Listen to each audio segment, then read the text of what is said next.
Everyone, welcome to all of you in Exam Guru. दोस्तों, Indian air force की तरफ से एक्शन वाई ग्रुप 2023 का नोटिफिकेशन जारी कर दिया गया है। और अगर मैं एग्जाम डेट की बात करूं तो 18 जनवरी से लेकर 24 जनवरी 2023 तक आपके रिटन एग्जाम कंडक्ट करवाए जाएंगे। तो दोस्तों, अभी से आपके एग्जाम में केवल 3 महीने बचे हुए हैं। सो आज से हम सभी लोग इस एग्जाम के लिए जीके का इंपॉर्टेंट क्लास स्टार्ट कर रहे हैं। आज के दोस्तों इस वीडियो में मैं आपको जीके के इंपॉर्टेंट 20 क्वेश्चन सॉल्व करवाऊंगा विथ डिटेल्ड एक्सप्लेनेशन। इसके साथ ही दोस्तों, अगर आप इन सारे क्वेश्चंस का पीडीएफ डाउनलोड करना चाहते हो तो पीडीएफ आप हमारे वेबसाइट examgurujob.com से डाउनलोड कर सकते हो। मैंने डायरेक्ट लिंक वीडियो के डिस्क्रिप्शन बॉक्स में दे दिया है, उस पर क्लिक करके डाउनलोड कर लेना। और वीडियो स्टार्ट करने से पहले दोस्तों, अगर आप डेली इसी तरह के लेक्चर्स देखना चाहते हो तो इस चैनल को सब्सक्राइब कर इसके बेल नोटिफिकेशन को ऑन कर लें। चलिए दोस्तों, आज का लेक्चर स्टार्ट करते हैं। तो आज का पहला क्वेश्चन है, भारत की किस नदी को बृहदगंगा के नाम से जाना जाता है? सबसे पहले आप हमें कमेंट करके बताओ इस क्वेश्चन का आंसर, उसके बाद मैं आप सभी को इसका सही जवाब बताऊंगा। Which river of India is called Brihadganga? देखिए दोस्तों, ऑप्शन है कृष्णा, नर्मदा, कावेरी और गोदावरी। तो इसमें से दोस्तों जो गोदावरी नदी है इसे भारत में बृहदगंगा के नाम से जाना जाता है, यानी कि डी ऑप्शन इस क्वेश्चन का करेक्ट आंसर है।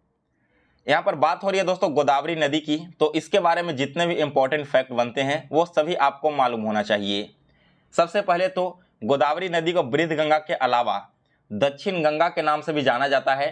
और इसके पीछे का रीजन यह है दोस्तों कि जैसे नॉर्थ साइड में जो गंगा रिवर है सारे स्टेट को कवर करती है और इधर की जो एग्रीकल्चर सेक्टर है उसमें एक अहम योगदान प्रदान करती है, इसी तरह से गोदावरी नदी दक्षिण साइड में यानी कि इंडिया का जो साउथ पार्ट है उसमें भी गंगा की तरह ही पूरे स्टेट को कवर करती है और वहां पर एग्रीकल्चर में अपना एक अहम रोल योगदान देती है। यहाँ पर दोस्तों एक और इंपॉर्टेंट क्वेश्चन आपसे एग्जाम में पूछा जा सकता है कि गोदावरी नदी का उद्गम स्थल कहाँ पर है? तो दोस्तों यह जो नदी है वो निकलती है आपके नासिक के त्रयंबक पहाड़ी से, ठीक है। इसके बाद यहाँ पर ऑप्शन नंबर ए में है कृष्णा। तो दोस्तों यह जो कृष्णा नदी है यह महाबलेश्वर से निकलती है। और अगर हम बात करें इसके ट्रिब्यूटरी की तो 2 इंपॉर्टेंट ट्रिब्यूटरी एग्जाम में पूछा जाता है, जिसमें से पहला है पंचगंगा और दूसरा है दूधगंगा। ये दोनों के दोनों ट्रिब्यूटरी आपकी कृष्णा नदी की है। सी ऑप्शन में कावेरी नदी दिख रही है, तो यह जो कावेरी नदी है वो ब्रह्मगिरी से निकलती है और बंगाल की खाड़ी में जाकर मिल जाती है। यहाँ पर दोस्तों कावेरी नदी इसलिए भी इंपॉर्टेंट हो जाता है क्योंकि इसी नदी को लेकर 2 राज्यों के बीच में विवाद चल रहा है। ये दोनों राज्य हैं कर्नाटक और तमिलनाडु। इन दोनों के बीच में कावेरी नदी के पानी को लेकर काफी लंबे समय से विवाद चला आ रहा है। सो गाइज, यहाँ पर आपको मैंने फर्स्ट क्वेश्चन के सारे एक्सप्लेनेशन करवा दिए। आशा करता हूँ कि आप सभी लोगों ने इसके बिल्कुल अच्छे से समझ लिया होगा। चलिए अब आगे बढ़ते हैं सेकंड क्वेश्चन की ओर। तो सेकंड क्वेश्चन है, भारत का सबसे लंबा राष्ट्रीय राजमार्ग कौन सा है? यानी कि which is the longest national highway of India? Option है NH1, NH8, NH44 and NH11। तो इस क्वेश्चन का करेक्ट आंसर है ऑप्शन नंबर सी। NH44 जो है यानी कि नेशनल हाईवे 44 भारत का सबसे लंबा राष्ट्रीय राजमार्ग है, जिसे पहले NH7 के नाम से जाना जाता था। यहाँ पर दोस्तों जो NH44 है वो कन्याकुमारी से लेकर तमिलनाडु तक फैला हुआ है, यानी कि इंडिया के नॉर्थ साइड से लेकर बिल्कुल साउथ पॉइंट तक का फैला हुआ है। यहाँ पर दोस्तों बात हो रही है इंडिया में रोडवेज की, तो एक इंपॉर्टेंट क्वेश्चन जो आपसे एग्जाम में पूछा जाता है और इस बार 2021 के एग्जाम में भी पूछा गया था। तो यह क्वेश्चन आपका क्या है दोस्तों कि ग्रैंड ट्रंक रोड का निर्माण किसने करवाया था और यह रोड कहां से कहां तक है? तो इस रोड का निर्माण करवाया गया था शेर शाह सूरी के द्वारा। और वर्तमान में दोस्तों जो ग्रैंड ट्रंक रोड है वो कोलकाता से लेकर अमृतसर तक फैला हुआ है। नेक्स्ट है क्वेश्चन नंबर 3। थर्ड क्वेश्चन है, भारत के किस राज्य में लोनार झील स्थित है? दोस्तों यह जो लोनार लेक है वो कहां पर स्थित है? ऑप्शन है मणिपुर, महाराष्ट्र, कर्नाटका एंड केरल। तो दोस्तों क्वेश्चन का करेक्ट आंसर है ऑप्शन नंबर बी, महाराष्ट्र में। यह जो लोनार झील है वो महाराष्ट्र राज्य में स्थित है और ऐसा माना जाता है कि इसका निर्माण पृथ्वी पर किसी कॉमेट या फिर किसी तरह के एस्टेरॉयड के गिरने के कारण हुआ था। वर्तमान में दोस्तों इसका जो पानी है वो पिंक कलर का है, लेकिन धीरे धीरे यह अपने वास्तविक कलर में वापस लौट रहा है। इसके बाद नेक्स्ट है क्वेश्चन नंबर 4। भारतीय राष्ट्रीय कांग्रेस के पहले अध्यक्ष कौन थी?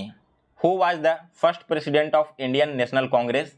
दोस्तों यह क्वेश्चन मैंने आपको आज से पहले भी बहुत बार करवाया है और अगर बात करें 2022 के जुलाई एग्जाम की तो इस बार के एग्जाम में भी आपके इंडियन नेशनल कांग्रेस से रिलेटेड 2 क्वेश्चन अलग अलग शिफ्ट में पूछे गए थे। यहाँ पर आपको बताना है कि आईएनसी के पहले अध्यक्ष कौन थे। ऑप्शन है दादा भाई नौरोजी, व्योमेश चंद्र बनर्जी, सुरेंद्र नाथ बनर्जी एंड एमजी रानाडे। तो दोस्तों इस क्वेश्चन का करेक्ट आंसर है ऑप्शन नंबर बी, व्योमेश चंद्र बनर्जी भारतीय राष्ट्रीय कांग्रेस के पहले अध्यक्ष थे। अब यहाँ पर बात हो रही है इंडियन नेशनल कांग्रेस की, तो इससे रिलेटेड बहुत सारे इंपॉर्टेंट फैक्ट बनते हैं आपके एग्जाम के लिए। सबसे पहला और इम्पॉर्टेंट फैक्ट यह बनता है कि आईएनसी की स्थापना कब हुई थी और किसके द्वारा किया गया था। तो यह जो दोस्तों आईएनसी है, इसकी स्थापना एओ ह्यूम के द्वारा 1885 में की गई थी। इसके बाद सेकंड इंपॉर्टेंट क्वेश्चन बनता है दोस्तों कि इसका पहला कॉन्फ्रेंस कब हुआ था और कहाँ में हुआ था। तो दोस्तों जो आईएनसी का पहला कॉन्फ्रेंस है वो दिसंबर 1885 ईस्वी में मुंबई के, जिस समय बॉम्बे के नाम से जाना जाता था, संस्कृत तेजपाल महाविद्यालय में करवाया गया था। इसके बाद दोस्तों अगला जो क्वेश्चन यहाँ पर पूछा गया था इस बार के एग्जाम में वो था कि भारतीय राष्ट्रीय कांग्रेस की पहली महिला अध्यक्ष कौन थी। तो करेक्ट आंसर है दोस्तों एनी बेसेंट। एनी बेसेंट को ही भारतीय राष्ट्रीय कांग्रेस का पहला महिला अध्यक्ष बनाया गया था। लेकिन यहीं पर अगर आपसे एक कंडीशन देके पूछ लिया जाए कि भारतीय राष्ट्रीय कांग्रेस में पहली भारतीय महिला अध्यक्ष कौन बनी थी, यहाँ पर अगर केवल महिला अध्यक्ष की बात की जाए तब तो एनी बेसेंट करेक्ट है, लेकिन पहली भारतीय महिला अध्यक्ष कौन बनी थी तो करेक्ट आंसर होगा आपका सरोजिनी नायडू। इसके अलावा एक और यहाँ पर क्वेश्चन बनता है कि आईएनसी के पहले मुस्लिम अध्यक्ष कौन थे। तो इसके पहले मुस्लिम अध्यक्ष बने थे दोस्तों बदरुद्दीन त्याबजी। सो गाइज यहाँ पर आपको मैंने आईएनसी से रिलेटेड 6 से 7 इंपॉर्टेंट फैक्ट बताए हैं, वो सभी आपको याद रखने हैं। आने वाले एग्जाम में इससे रिलेटेड 100% किसी न किसी शिफ्ट में एक क्वेश्चन पूछा जाएगा। चलिए अब आगे बढ़ते हैं अगले क्वेश्चन की ओर। तो नेक्स्ट क्वेश्चन हमारा, किस देश से मौलिक कर्तव्यों को लिया गया है। यहाँ पर दोस्तों जो मौलिक कर्तव्य है यानी कि फंडामेंटल ड्यूटीज, इससे रिलेटेड 2 क्वेश्चन आपके एग्जाम में आए हैं।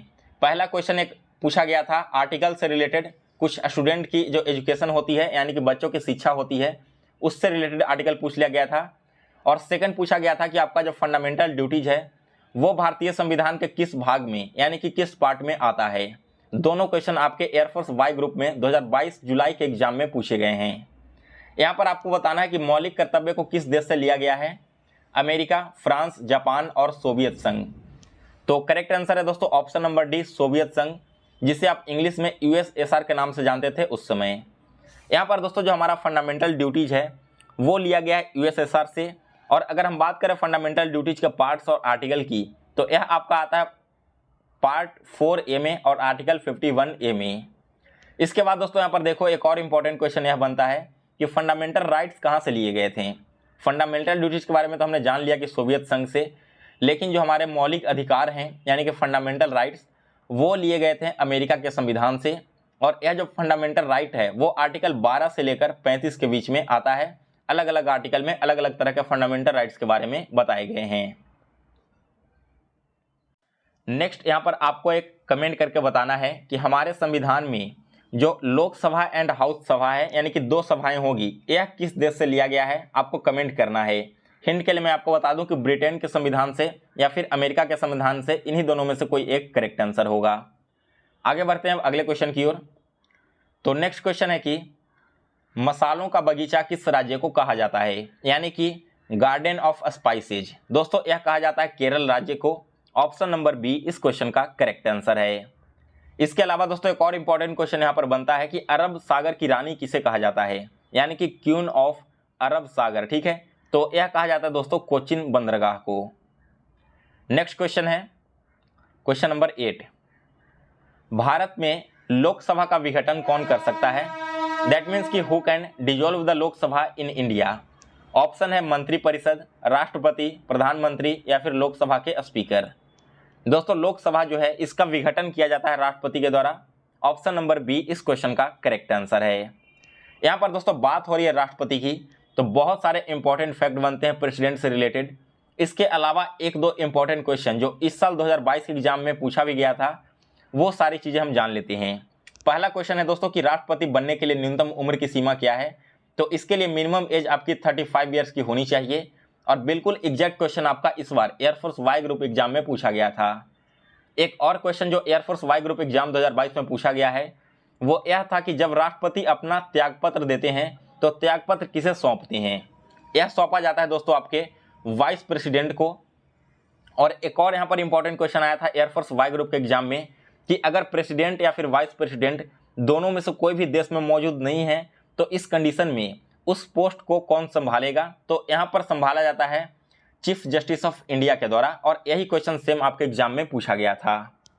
आफ्टर देन अगला क्वेश्चन यहाँ पर क्या है, लेकिन उससे पहले दोस्तों एक और इंपॉर्टेंट फैक्ट आप जान लो प्रेसिडेंट के बारे में। वो यह है दोस्तों कि प्रेसिडेंट का जो इलेक्शन होता है ना, इलेक्शन होने के लिए क्या क्वालिफिकेशन की जरूरत पड़ेगी? तो यहाँ पर जरूरत यह पड़ता है कि वे क्वालिफाइड हों इलेक्शन लड़ने के लिए as a member of Lok Sabha. इसके अलावा दोस्तों मान लो कि अगर राष्ट्रपति का पद खाली हो जाता है किसी कारणवश, तो इस कारण से आपके 6 महीने के अंदर उस पोस्ट को भरना होता है फिर से इलेक्शन करवा के, और तब तक उस पोस्ट के ऊपर में वाइस प्रेसिडेंट का अधिकार रहेगा, यानी कि उस पोस्ट को वाइस प्रेसिडेंट संभालते हैं। क्लियर है यहाँ तक सारी चीज़ें? चलिए आगे बढ़ते हैं। तो नेक्स्ट क्वेश्चन नंबर 9, भारतीय अंतरिक्ष अनुसंधान संगठन की स्थापना कब हुई थी? यानी कि इसरो की स्थापना कब हुई थी आपको बताना है। यह स्थापित हुआ दोस्तों 1969 में, और यह स्थित है आपके बेंगलुरु में। वर्तमान में बात करें इसरो के चेयरमैन की तो इनका नाम है दोस्तों श्री एस सोमनाथ है। इसके बाद अगला क्वेश्चन है 10 नंबर, भारतीय मानक समय किस पर आधारित है? तो देखिए दोस्तों जो इंडिया का स्टैंडर्ड टाइम बेस्ड है वो स्थित है 82 डिग्री 30 ईस्ट लॉन्गिट्यूड पर, यानी कि ऑप्शन नंबर ए इस क्वेश्चन का करेक्ट आंसर है। नेक्स्ट क्वेश्चन है, संविधान सभा के प्रारूप समिति के चेयरमैन कौन थे? Who was the constituent draft committee chairman? तो करेक्ट आंसर है दोस्तों option number A doctor Bhimrao Ambedkar. वे संविधान के प्रारूप समिति के चेयरमैन थे। सो गाइज इसी के साथ आज के इस लेक्चर में मैंने आपको जीके के important 10 questions with detailed explanation करवा दिया है। इसी तरह से अभी से लेकर एग्जाम तक आपको डेली बेसिस पर इस चैनल पर जीके के लेक्चर्स मिलते रहेंगे। तो अगर आपने अभी तक हमारे चैनल को सब्सक्राइब नहीं किया है तो इसे अभी सब्सक्राइब कर लें और इसके ऑल बेल नोटिफिकेशन को भी ऑन कर लें। दोस्तों अगर आप आज के इस पूरे लेक्चर का PDF डाउनलोड करना चाहते हैं तो PDF लिंक मैंने डिस्क्रिप्शन बॉक्स में दे दिया है, उस पर क्लिक करके आप इसे डाउनलोड कर लेना। और वीडियो पसंद आया हो तो इसे लाइक और शेयर करें। मिलते हैं दोस्तों फिर से नए वीडियो में, तब तक के लिए जय हिंद जय भारत। और आप सभी लोग अपनी तैयारी अच्छे से करते रहिए, इसके लिए बेस्ट ऑफ लक।